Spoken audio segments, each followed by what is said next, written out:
Buen día, en este video hablaremos de la parotiditis, que es antecedentes, su descripción, aspectos bioquímicos, sus síntomas, diagnóstico, tratamiento y su prevención.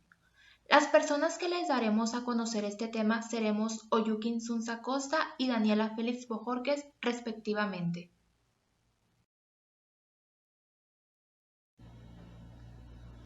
La parotiditis es una enfermedad que por su magnitud ha sido denominada por la Organización Mundial de la Salud como endémica. Entre los años 2000 y 2001 afectó al México a más de 46.000 personas y en 2002 a aproximadamente 14.000 personas. La parotiditis es un padecimiento vírico agudo que afecta tanto a niños como a adultos, mujeres y hombres, es decir, a todo tipo de personas. Se caracteriza por un comienzo brusco con fiebre, dolor de cabeza, vómito, hinchazón y dolor al tacto de una o más glándulas salivales, por lo regular la parótida, y a veces las sublinguales o las submaxilares. Entre las afectaciones que puede provocar la parotiditis se encuentran la meningitis, ovaritis, pancreatitis, orquitis, neuritis, inflamación de la médula espinal y hasta llegar a la pérdida de la audición.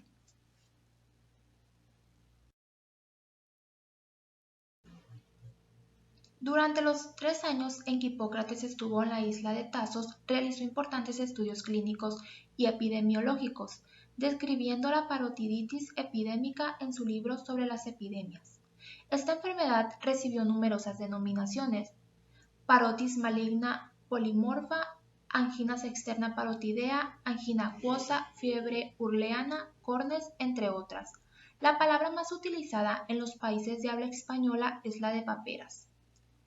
En el siglo XVIII, Lahey y Mangor fueron los primeros en manifestar la naturaleza contagiosa de la enfermedad. En esta época se establecieron definitivamente la sintomatología y la especificidad de esta entidad nosológica.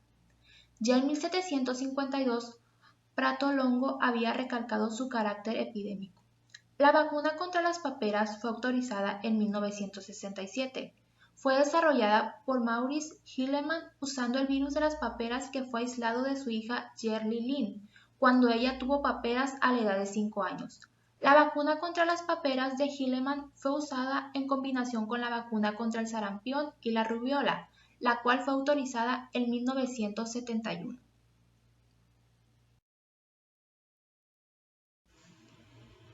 La parotiditis es la inflamación de las glándulas parótidas, que son las glándulas salivales más grandes, situadas a ambos lados de la cara, abrazando las ramas de la mandíbula.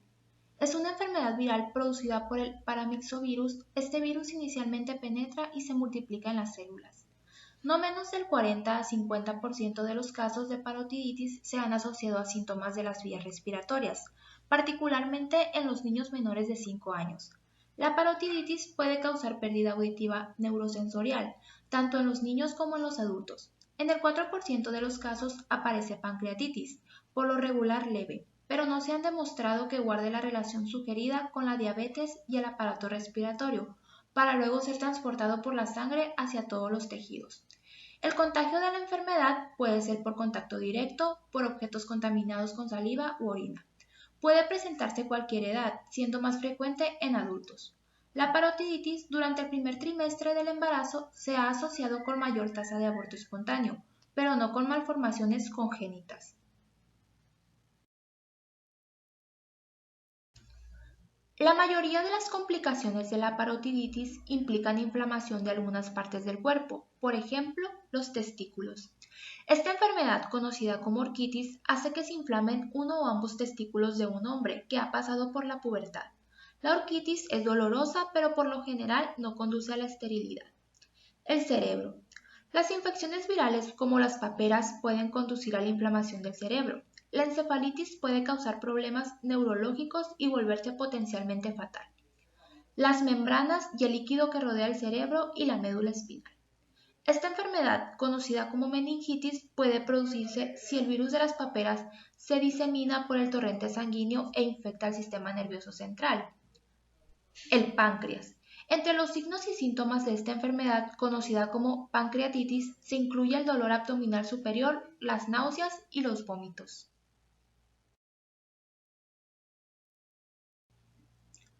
El agente etiológico de la parotiditis infecciosa es un virus, el denominado Myxovirus parotiditis, un virus ARN que pertenece a la familia Paramyxoviridae, género Rubalavirus.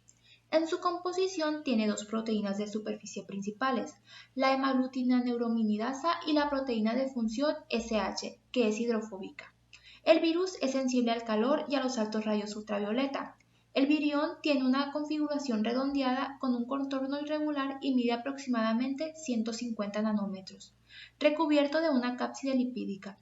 Solo hay un serotipo con diferentes subtipos en todo el mundo, de modo que, cuando una persona se expone al virus y enferma, obtendrá inmunidad por el resto de su vida. Los seres humanos somos el único reservorio de este agente patógeno.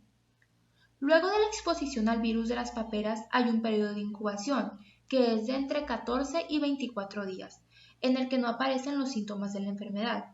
Durante ese periodo, el virus comienza a multiplicarse en las células del tracto respiratorio superior y los ganglios linfáticos, lo que incrementa los niveles de virus circulantes en el torrente sanguíneo. El enfermo puede transmitir la infección desde 7 días antes hasta 9 días después de la aparición del aumento de volumen de las glándulas salivales. El virus se detecta en la orina hasta por 2 semanas.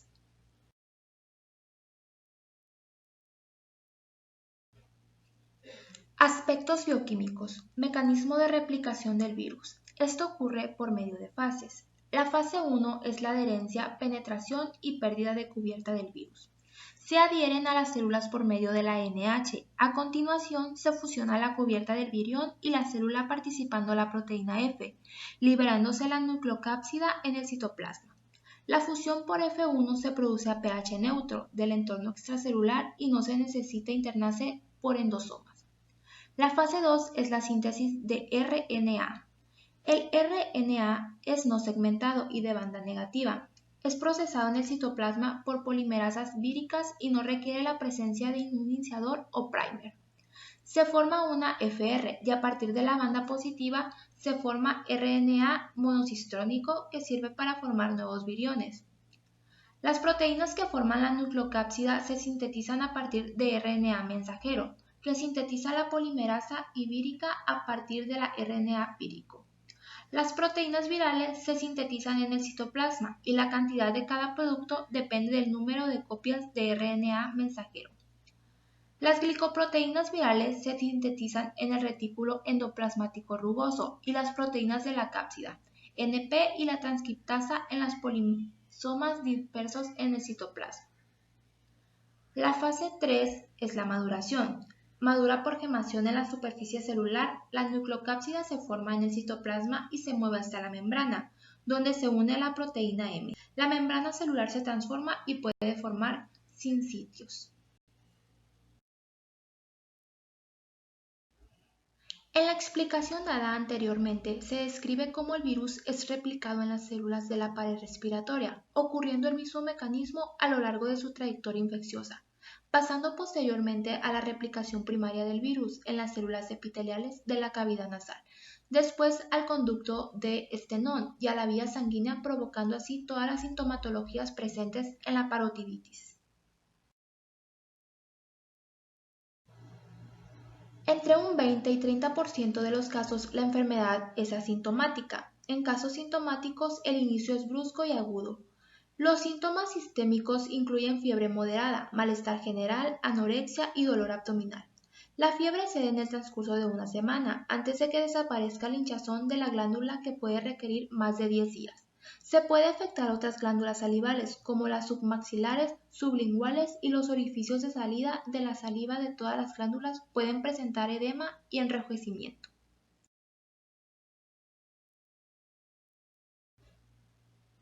Otros síntomas pueden incluir dolor en las glándulas salivales inflamadas en uno o ambos lados de la cara, dolor al masticar o tragar, dolor de cabeza, dolores musculares, debilidad y fatiga. A pesar de que el síntoma más característico de la infección es la inflamación de las glándulas salivales, es posible que no sean paperas, por lo que se recomienda que la persona acuda a su centro médico lo antes posible. La parotiditis puede generar severas complicaciones como meningitis. Los cambios en el líquido cefalorraquídeo típicos de la infección viral aparecen en un 60 a 70% de los pacientes con parotiditis, pero en la mayoría de los casos el curso es poco sintomático. La manifestación clínica se da en un 5 a 10% de los enfermos, más frecuentemente en adultos que en niños, habitualmente entre el cuarto y el octavo día de la enfermedad. Orquioepididimitis. Puede ser unilateral o bilateral. Aparece en un 30 a 40% de los adolescentes y de hombres jóvenes enfermos, habitualmente al final de la primera semana. Los síntomas se insaturan de manera brusca: fiebre, dolor fuerte del testículo que se irradia hacia la ingle, edema, enrojecimiento, calor, cefalea, escalofríos, náuseas y vómitos. Habitualmente los síntomas se mantienen durante 4 días.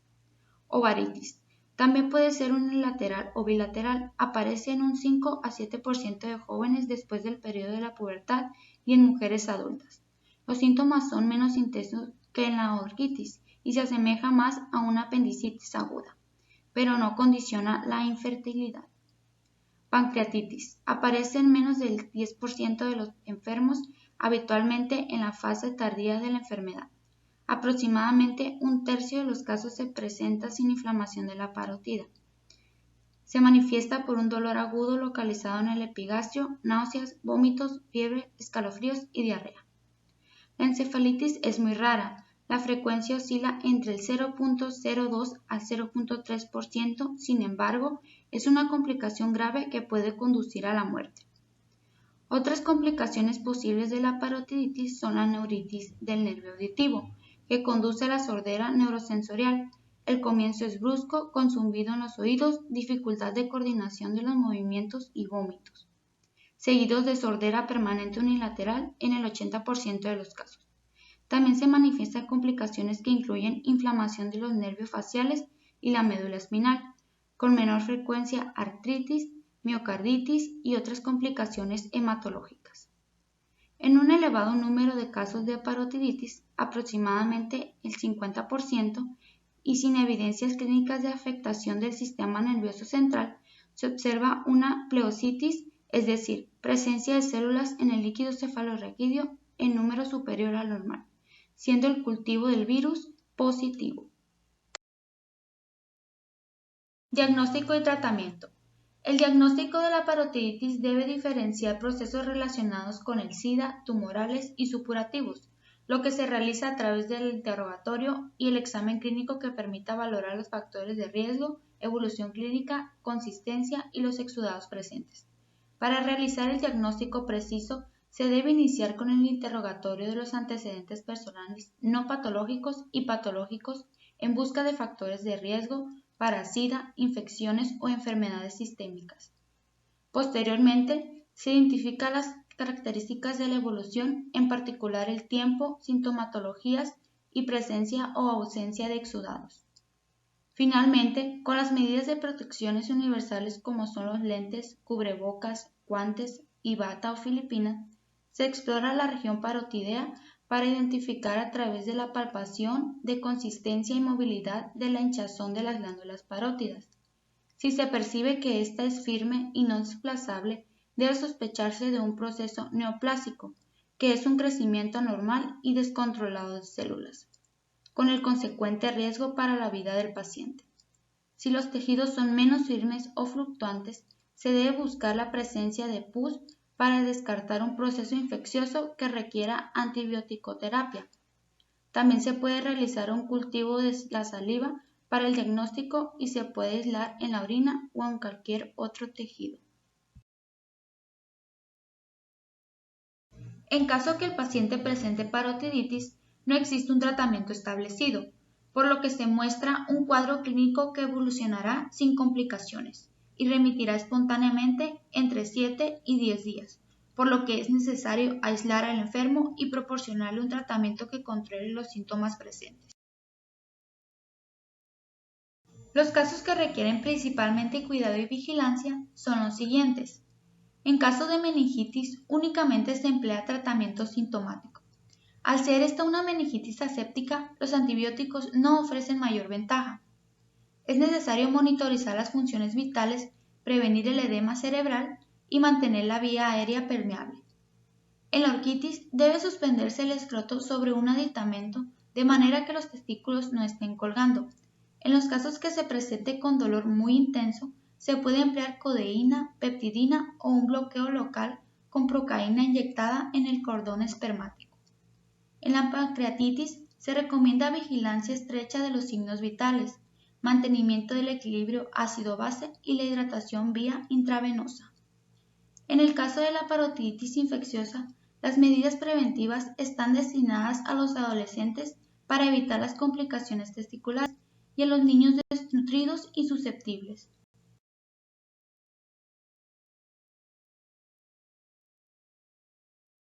Es necesario destacar que cuando la persona ya ha sido infectada, se debe tomar las medidas necesarias para evitar el contagio a otros usuarios, las cuales son el aislamiento de tipo respiratorio durante 5 días desde el comienzo del cuadro clínico, reposo durante el periodo febril, proporcionar a la persona un tratamiento que se oriente al control de los síntomas con analgésicos y antipiréticos. La persona no debe acudir a la escuela o a su lugar de trabajo durante 5 días después del comienzo de la parotiditis y además desinfectar frecuentemente los artículos contaminados con las secreciones nasales y faringeas. Prevención. Las personas susceptibles a la enfermedad deben evadir el contacto con individuos infectados, ya que la transmisión del virus es muy fácil por la vía respiratoria. Además, se debe evitar la manipulación de objetos o materiales contaminados por personas con el virus de la parotiditis. Pero la mejor manera de prevenir las paperas es vacunarse contra la enfermedad con la vacuna SPR. La mayoría de las personas son inmunes a las paperas una vez que han recibido todas las vacunas. La vacuna suele administrarse como una vacunación combinada contra el sarampión, la parotiditis y la rubiola, que contiene la forma más segura y efectiva de cada vacuna. Se recomienda la colocación de 2 dosis de la vacuna triple viral antes del ingreso de los niños al ámbito escolar. No se recomienda habitualmente la colocación de una tercera dosis de la vacuna, pero el médico puede recomendar una tercera dosis si se encuentra en una zona donde se han manifestado brotes de la enfermedad.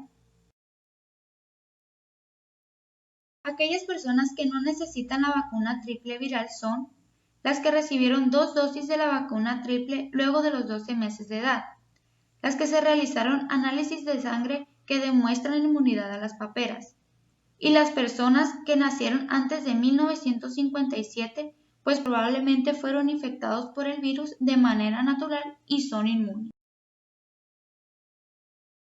No se recomienda la vacuna en las siguientes personas.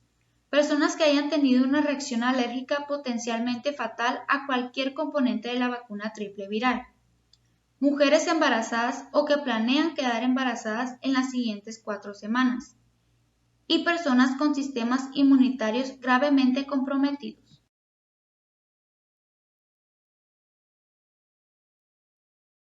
La vacuna puede ser administrada si se presentan los siguientes casos. No estás embarazada y estás en edad fértil. Vas a la universidad u otras instituciones escolares. Trabajas en un hospital, centro médico, centro de cuidados infantiles o escuela. Y si tienes pensado viajar al extranjero o vacacionar en un crucero. Aquellos que deben consultar con médicos antes de vacunarse contra las paperas son personas con cáncer, personas con trastornos en la sangre, personas que padecen una enfermedad que afecta a su sistema inmunitario como el VIH-Sida, si se está recibiendo tratamiento con drogas como los esteroides y si se recibió otra vacuna durante las últimas 4 semanas. La vacuna triple viral es muy segura y eficaz, pero puede causar algunos efectos secundarios, como son fiebre leve, erupciones cutáneas o dolor en las articulaciones durante un breve periodo. En casos excepcionales, los niños que reciben la vacuna triple viral pueden tener convulsiones causadas por la fiebre. Sin embargo, no se han relacionado estas convulsiones con problemas a largo plazo.